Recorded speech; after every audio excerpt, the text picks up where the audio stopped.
Los ciclos demográficos reconstruyen la estructura demográfica de una sociedad histórica determinada y analizan y explican los cambios que se producen en esa estructura a través del tiempo. Los datos que remiten a esa estructura demográfica son datos típicamente estadísticos, como por ejemplo los de distribución de la población por edad y sexo, las tasas de natalidad y mortalidad, la tasa de crecimiento vegetativo o la proporción entre las clases económicamente activas y pasivas. De tal manera que se puede obtener un corte transversal de la sociedad que se estudia en un momento histórico dado o a través de un ciclo mucho más largo.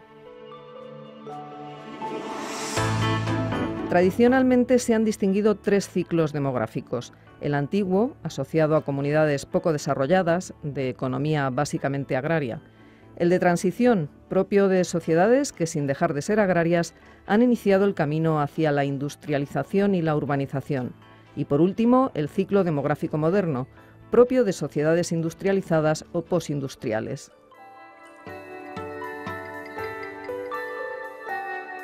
Bueno, pues para hablarnos de estos tres ciclos demográficos en nuestro país, en España, contamos con David Cocero Matesanz y con Julio López Davalillo Larrea, que son profesores de Geografía en la UNED.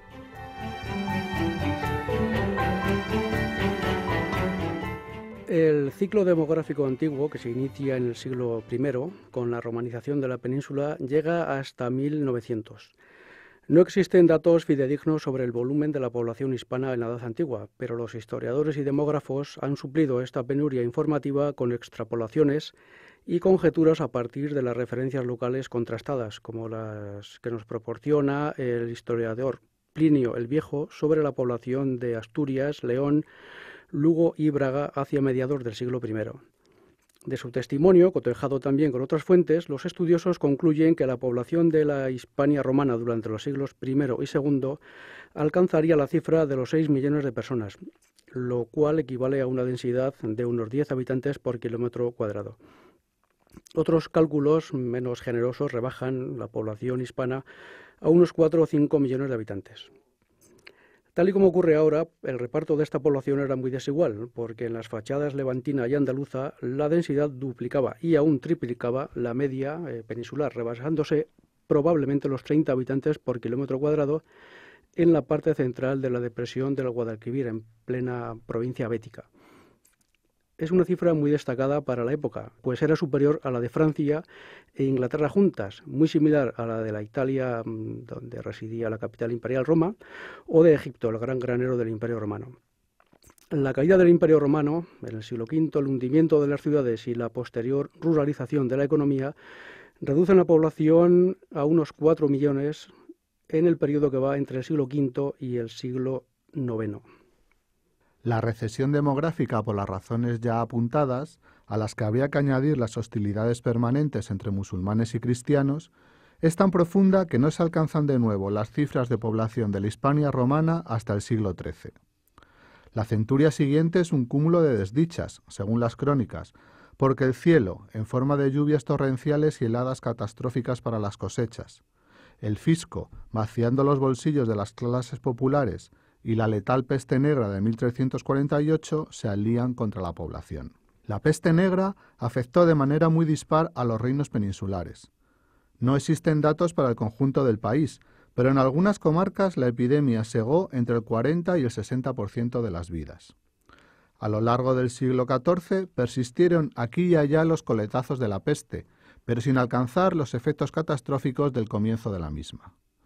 Si en la Alta Edad Media la población peninsular muestra evidentes signos de recuperación, cuando finaliza el siglo XV desciende de nuevo por debajo de los 5 millones de personas, cifra un 20% más baja que la dada como probable durante la época de esplendor del Imperio Romano. Sin salir todavía del ciclo demográfico antiguo, para el análisis de los siglos posteriores al siglo XV, contamos con una información demográfica oficializada por el Instituto Nacional de Estadística a partir del año 1996. De acuerdo con estos datos, el incremento medio anual por debajo del 1 por 1000 de finales del siglo XVI hasta mediados del siglo XVIII nos confirma un desarrollo demográfico muy precario en España.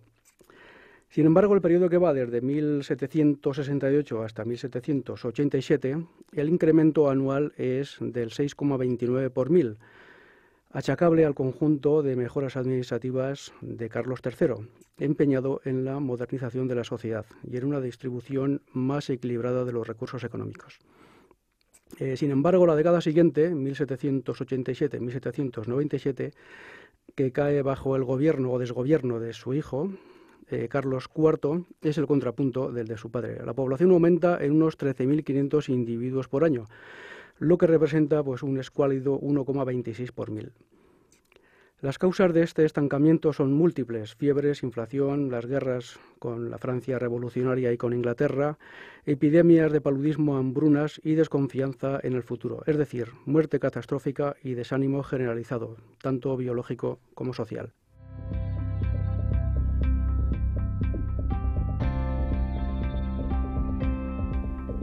Hasta mediados del siglo XIX, el incremento anual medio es del 7,7 por mil.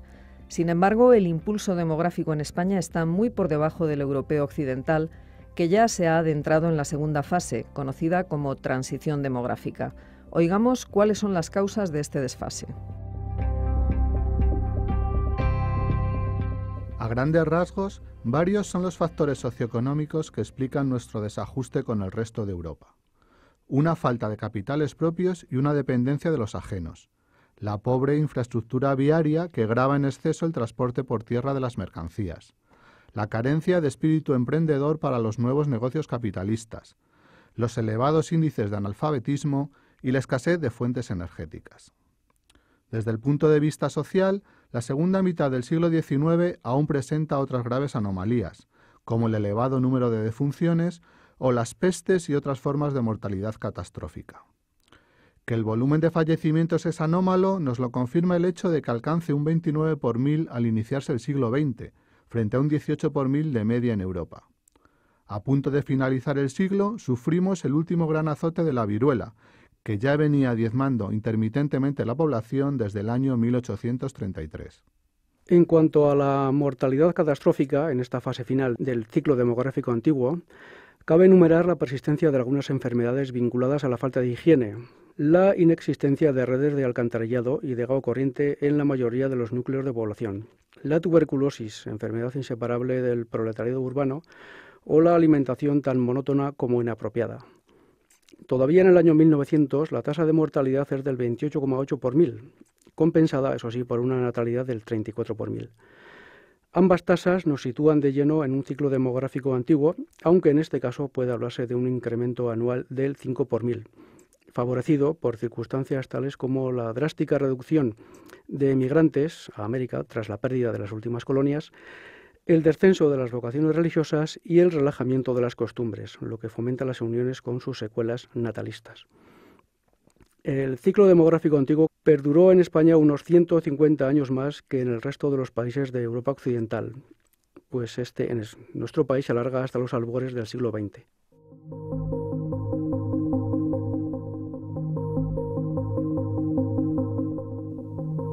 El segundo período o ciclo, la llamada transición demográfica, se inicia en nuestro país en 1900 y concluye en 1977. No se trata de un hecho puntual, sino de una evolución más o menos larga y sinuosa según los países.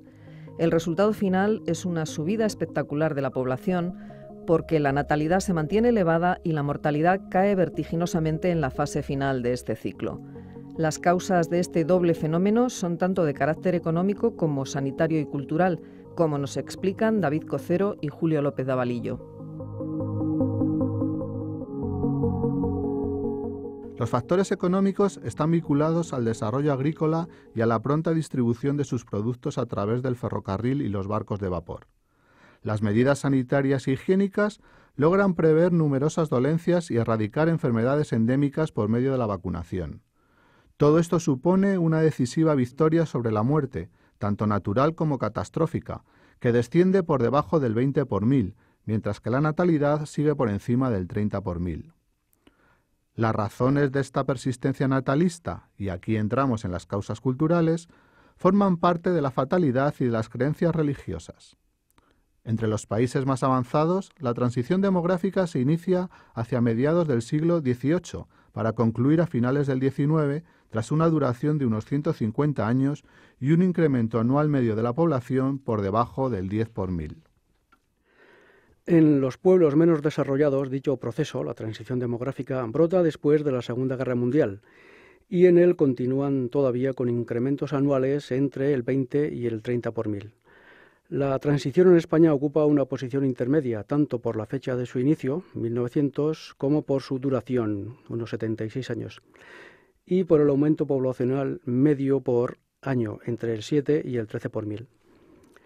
Los datos disponibles nos hablan de un incremento demográfico espectacular del censo el año 1900, del orden del 9,4 por 1000, frente al del censo anterior, que fue del 3,2 por 1000. Se produce un fuerte retroceso en la segunda década, en torno a 1920, que hay que achacarlo a la virulenta gripe del año 1918, que ese año arrojó un saldo negativo, nacimientos menos defunciones del 4 por 1000, equivalente a 83.000 personas. Entre los años 1920 y 1930 el país vive un impulso demográfico destacable. A partir del año 1924, las tasas de natalidad y de mortalidad se sitúan de manera definitiva por debajo del 30 y del 20 por 1000 respectivamente. Las segundas ni siquiera alcanzan dicho tope durante el aciago trienio de la contienda civil, pues aunque en el año 1938 se registró por segunda vez un saldo negativo del 2 por 1000, la mortalidad se quedó en el 18,4 por 1000, frente a una natalidad del 16,4 por 1000. A pesar de la guerra civil, el saldo demográfico de la década de 1930 es superior al de las dos siguientes, porque los 6 primeros años de la década de los años 30 conocen un desarrollo social y económico importante, que no vuelve a repetirse hasta los años 50 del pasado siglo. La última etapa de la transición demográfica, entre los años 1960 y 1977, es la más dinámica, y en ella podemos destacar los siguientes aspectos. En primer lugar, la natalidad se mantiene por encima del 20 por 1000 hasta el año 1968, y la mortalidad alcanza niveles muy bajos desde comienzo de los años 50, con un 9,6 por 1000 en el año 1952. En segundo lugar, hay que destacar que el cenit del crecimiento natural se sitúa en el año 1964, con 668.000 nacimientos, frente a 267.000 defunciones, lo que representa una tasa del 13,46 por 1000, la más alta de toda nuestra historia demográfica. Finalmente, hay que señalar que el famoso baby boom español habría que situarlo entre finales de los años 50 y los primeros 70, periodo en el que el saldo vegetativo anual absoluto y el relativo se sitúan por encima de las 300.000 personas anuales y del 10 por 1000 respectivamente.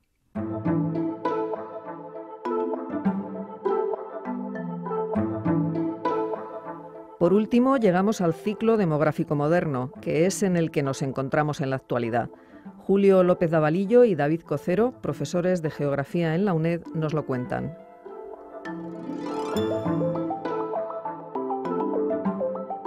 Hemos visto cómo la transición demográfica es una etapa dinámica y compleja que arranca con los primeros y significativos descensos de la mortalidad mientras la natalidad se mantiene muy elevada. Cómo pasamos a una segunda fase en la que los nacimientos se retraen y las defunciones descienden en picado. Y por último, cómo finaliza cuando unos, los nacimientos, y otras, las defunciones, se equilibran a la baja. El ciclo demográfico moderno supone el fin de una fase y el inicio de otra nueva, donde se consolidan las tendencias últimas apuntadas. Si la transición demográfica en su momento álgido conlleva una explosión demográfica por el descenso de la mortalidad infantil, este nuevo ciclo se define por el equilibrio demográfico, carente de energía tanto en su capacidad de reposición natalidad como en la mortalidad al aumentar la esperanza de vida. El crecimiento vegetativo con el que se inicia este ciclo lo situamos en el año 1977, porque en tal fecha la tasa se encuentra por debajo del 10 por 1000, porcentaje en continua caída hasta alcanzar el inapreciable 0,12 por 1000 en el año 1998. Con estos datos nos encontramos a punto de cruzar la línea fatídica del crecimiento cero, si es que no lo hemos cruzado ya, lo que significaría un descenso absoluto de la población año tras año por causas naturales, no catastróficas, como venía sucediendo muy de vez en cuando en el pasado. En esta fecha, en el año 1998, toca a fondo la historia del crecimiento vegetativo sostenido, pero comprobamos cómo se inicia un leve repunte que se va consolidando en los años posteriores, sobre todo en la primera década del siglo XXI. Los sociólogos y demógrafos señalan un cambio en la mentalidad de las parejas españolas, aunque la mayor incidencia natalista proviene de la creciente, entonces, población inmigrante, compuesta por quienes están en años y circunstancias ambientales propicias para procrear. Finalmente, podemos preguntarnos por qué se ha llegado a esta situación de acusado descenso demográfico. Las causas son numerosas y complejas. Este es un fenómeno común al resto de los países desarrollados, donde la evolución socioeconómica ha favorecido el descenso de la natalidad. Sorprende, sin embargo, la intensidad y la rapidez con que dicho fenómeno se ha propagado entre nosotros, hasta el punto de que encabezamos la lista mundial de los países menos natalistas. Por el contrario, la mortalidad aumenta en líneas generales, aunque dibuja unos pequeños dientes de sierra achacables a la misma fatalidad del fenómeno. A modo de resumen, estos serían los aspectos más destacables de este tercer ciclo demográfico. El crecimiento de la población española es menor año tras año, por el descenso constante de la tasa de natalidad, que pasa del 18 por mil en el año 1977 al 10 por mil en el año 2013. La mortalidad alcanza su nivel más bajo en el bienio 1980-81. Se mantiene en torno al 8 por mil hasta el año 1988, cuando se inicia un leve incremento continuado, y todo indica que va a seguir aumentando porque se nutre de una población cada vez más envejecida. Un crecimiento vegetativo tan escaso significa que el nivel de fecundidad no alcanza como para disponer de generaciones futuras suficientes.